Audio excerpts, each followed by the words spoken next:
I wouldn't say Eric's an asshole when he goes too far, but he likes to do what the Denver DA himself herself admitted. He likes to walk right up to that line and stop, and a lot of people aren't ready for that. Everybody is encircled in their own bubble that anything that comes along and pops it is just evil, and they don't want anything to do with it. They just get it out of here. Just make it leave. We don't need that around. And what is it he's calling attention to that people don't want to hear about? Corruption. It's so much easier, and I found in the 4 years I've been doing this, it's easier for people to just sit there and do this than to look straight at what's going on in front of them. I mean, every Sunday, not too far from here, a couple blocks away that way, we serve the homeless every Sunday. And so many people just walk by. And then other people walk by, but they'll cover their mouth in shock and then just look away. You know, and they'll have people sitting right there in front of them, and they don't even acknowledge them as being human beings. And it's just because it's easier to stay focused on what they have to do, go get their coffee and go about their day, which I understand, you know what I mean? You don't have to be nice to everybody, but acknowledge people for what they are, and that's human beings. Let me ask you a question, because I haven't talked to you since then. When Eric was sentenced to 12 years, what was your initial reaction? How did you feel? I lost my friend. The whole reason why I came out here was because of what Eric Brandt was exposing. And I wanted to be a part of what he does. And I wanted to learn from him what he does. This man taught me from 3,000 miles away that it was okay for me to sit there and say, fuck the police, at the top of my lungs, in public. I was trying to do what everybody calls as being an auditor. And then it just didn't work. My first time out, I had a cop that was messing with me for 25 minutes. And I tried asking him questions, and he just kept on talking over me. And, you know, being a Bostonian, our attitudes tend to come out a little bit, and I told him to fuck off, and it felt really good, and I just kept on doing it. And I was kind of conflicted because that's not what auditors were doing at the time. Auditors were this professional going and asking questions and using verbal judo and all this and all that, and I can do that. It's just way more relieving to me to say, fuck the police. It's straightforward, and I understand why Eric does it. And he showed me that it's okay to do it. And he helped develop, like, Lowell, Massachusetts created Munkay83. Eric Brandt developed him. You know, and Eric Brandt's done that to a lot of people. Liberty Freak TV, Pikes Peak, you know, he's had influence on it. Cream City News. You know, I watch all these new guys. I may not comment anymore, but I watch all these new guys, and, you know, I see what Eric has started. And they can say that, you know, no, it's me. And yes, it is you, but Eric paved the way for that. Tom Zebra paved the way for everybody to pick up the camera. Jeff Gray paved the way for everybody to start auditing. Eric Brandt paved the way for everybody to fuck copsing. Well, actually, you know, that'd be great. And I really appreciate the background that you gave on these other auditors as well. If you could explain the difference between just the way Eric audits and what a traditional auditor no, but does. the fuck cops, why is that so important to say fuck cops? So fuck cops, it gets a reaction out of people. You can sit there and you can say, you know, the police are bad. The police don't do their jobs correctly. And people are like, oh yeah, and, you know, their job's hard. But you sit there and you go, fuck the cops, and it turns heads. People react. They may not react in a way that they like. They don't want to hear that. But that's part of the First Amendment, is to sit there and fully express yourself and get other people to express themselves. That's all it's trying to do, is to express and show that what these people in uniform who are sworn to uphold and protect are doing to humans. You know? I've got to ask you one question now. Do you think a black person could say fuck the cops in the same way that Eric has, in the same way that you can? Yes. I believe anybody can. And they should. And if more people started doing it, then it would be normalized. And you know, it shouldn't be about the color of your skin. If that black person is on American soil, that person has the rights that have been granted to me and you for being born on this soil. A lot of people don't realize that about the Constitution. Those rights are there for anybody that steps foot on U.S. soil. plain and simple. So black person wants to say it, brown person wants to say it, tan person wants to say it, yellow person, purple, green. They can say it, and they should say it. If you feel that way, you should be able to express yourself. You know, you said something interesting, like auditors. Like, so Eric's the one that turned auditors kind of nasty. Is what you're saying? I'm not saying Eric turned auditors nasty. Eric showed another way to express yourself. She showed another way to use the First Amendment, and showed what the other side of what protesting really can be. It doesn't have to be large groups of people blocking up these streets. I can go grab the flag out of my van right now and with this shirt walk up and down this road, and that's a protest. You know, and this shirt says fuck on it. It's about being able to express yourself. And that's what Eric showed everybody they can do. They can do it in a different way. Why do you think cops are the focus of so much of the protests in Iowa? Why cops? Why not just anybody? Well, Why do cops? Well, cops are the ones that are do it because they're the ones who, when they put that uniform on, they have the symbol of the people on their shoulder, that American flag. They're there to serve the people, protect the people, and keep the community safe. A man walking down the street yelling is not a threat to anybody. Do people want to hear it? No, but that's why we have the Constitution.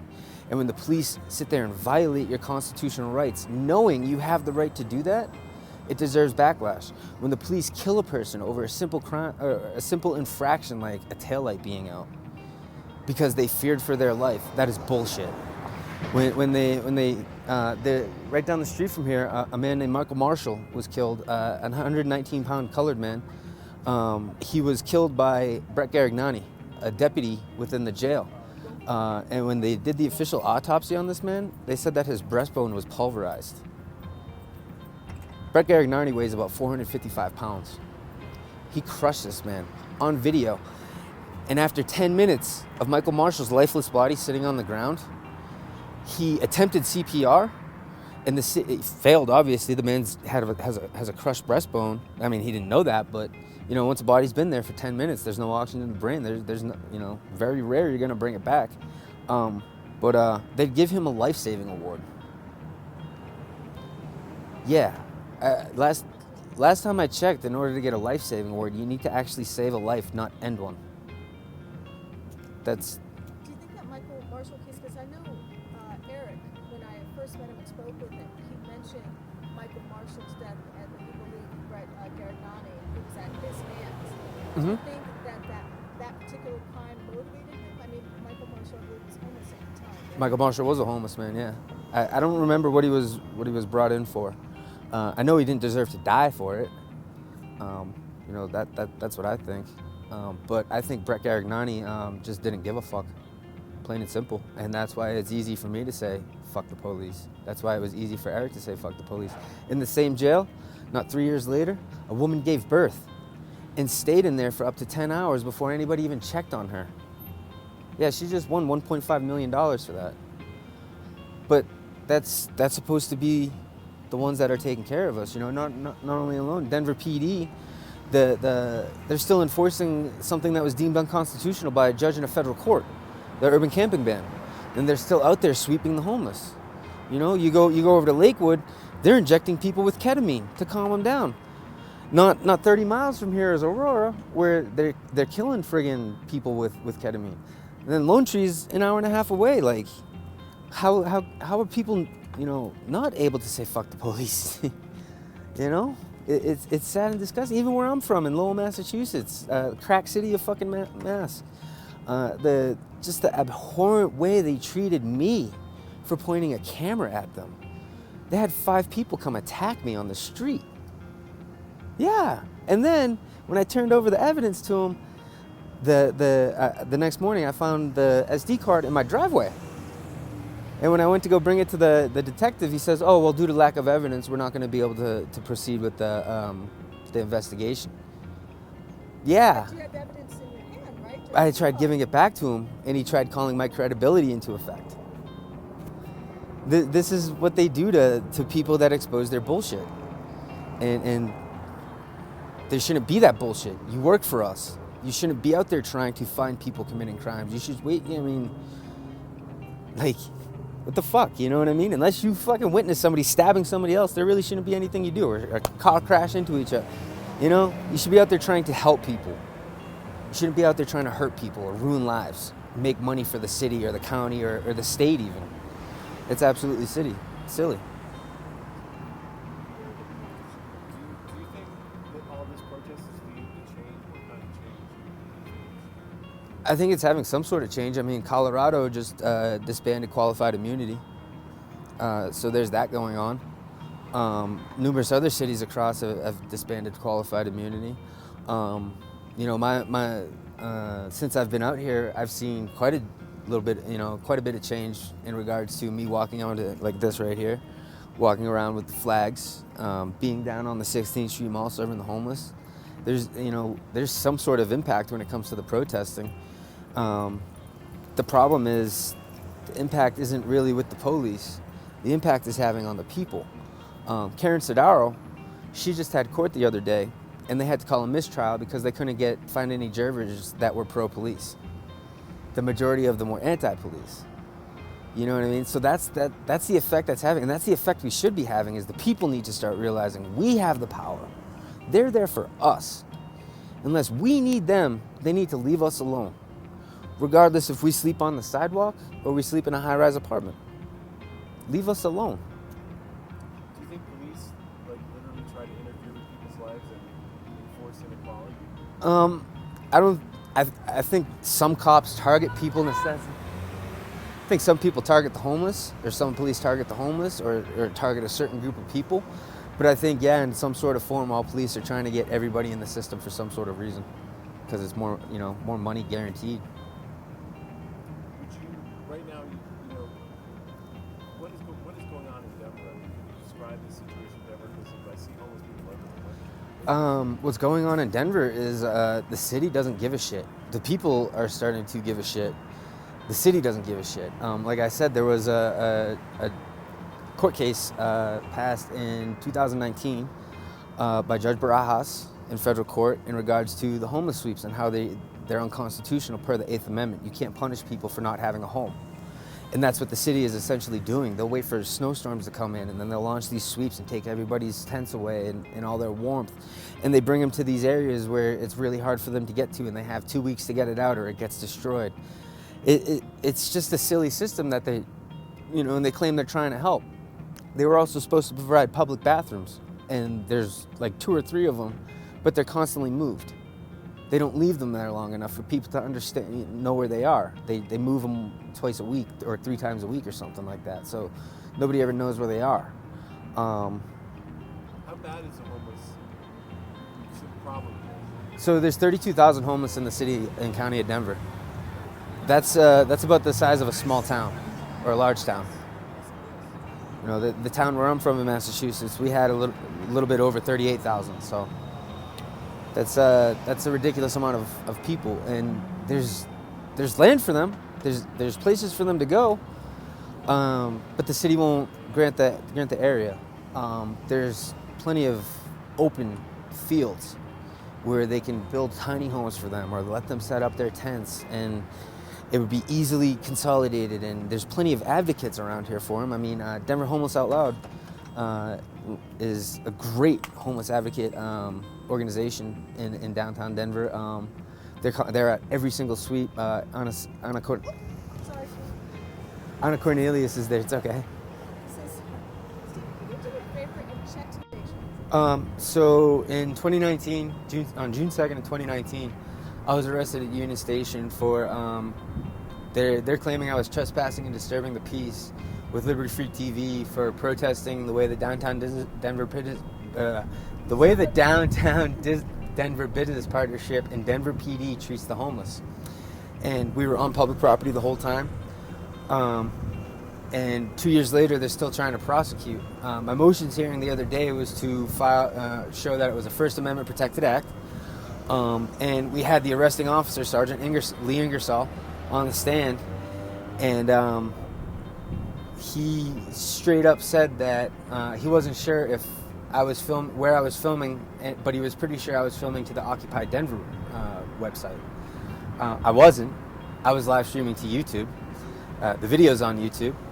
both the raw, unedited live stream of the events that day and a video that Liberty Freak made, where we got the phone calls made by a security guard claiming that we were there protesting and cussing. Denver PD didn't want to come out, so she decided to escalate and say that we threatened to come back with weapons and kill everybody there. So we were arrested. In the body cam footage, you see Lee Ingersoll, who, by the way, he was in an off-duty capacity that day working for RTD, but he's usually the sergeant for the investigative unit of DPD. This is important because he did zero investigation that day. He walked up to security guards.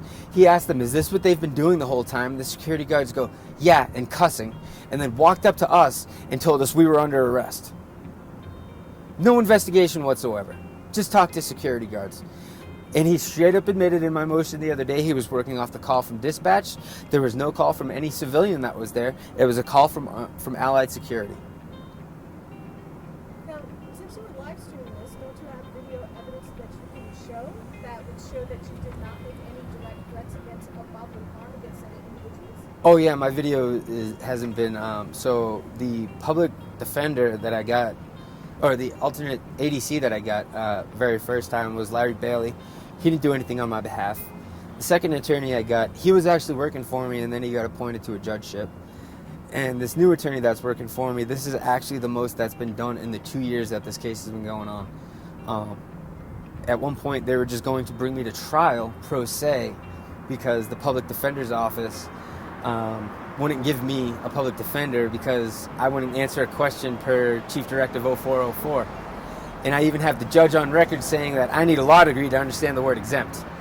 Chief Justice Directive 0404 is an order from the Chief Justice of Colorado in regards to what public defenders are allowed to use to qualify and disqualify people from receiving public defender support. And one of the things that they're not allowed to ask about is military benefits, VA benefits, Social Security. And those are all the questions that they asked. And when I said, with all due respect, ma'am, I don't have to, and this is how I said it too, with all due respect, ma'am, I don't have to answer those questions. With attitude, she goes, well, based on your response, we're going to have to disqualify you. So she goes against the law.